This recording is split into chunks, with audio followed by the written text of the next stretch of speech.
Hello， 欢迎来到 Go Go 公哈发，我是怡洁，我是敏华。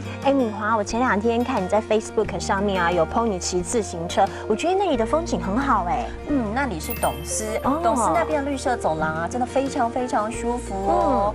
不但是风光明媚，而且很有特色呢。董司呢其实就是东势了，而且呢在这里的东风自行车道非常的有名，这是全国第一个用废弃的铁路改建而成的。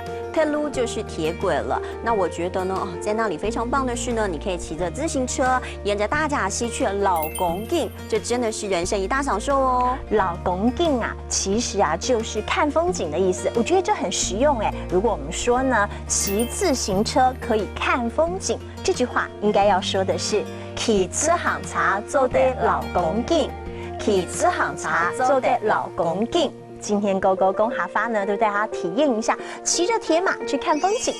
戴哥，我觉得董司董后告哎，因为你看有客家文化园区可以逛一逛，另外它还有很多美食小吃可以吃，真的很棒。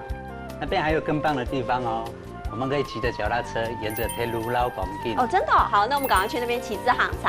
好，走。戴哥，我觉得啊，在董司啊骑自行车老公径真的很舒服哎。这条自行车道啊，本来是旧的铁路改建而成的。哦，很有特色哎，我们再去前面看看。好，走啊。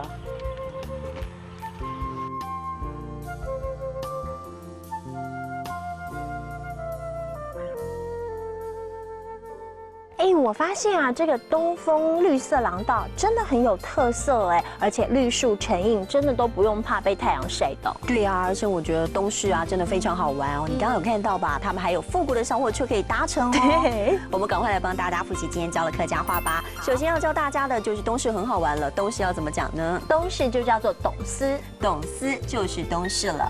而且我们刚刚提到的这个东风自行车道啊，它是啊全国第一个用废弃铁轨改建而成的。这个铁轨呢就叫做铁路，铁路就是铁轨，没错。而且啊，我们说呢，骑着自行车可以看风景，看风景呢就叫做老公径，老公径就是看风景了。如果我们真的要教给大家的就是骑自行车可以看风景，这一整句话应该要说的是骑自行车走得老公径。骑自行车走得老公径。今天 Go Go 公哈发带大家既看了好的风景，而且让大家运动到了。我们下次见，下次见。拜拜。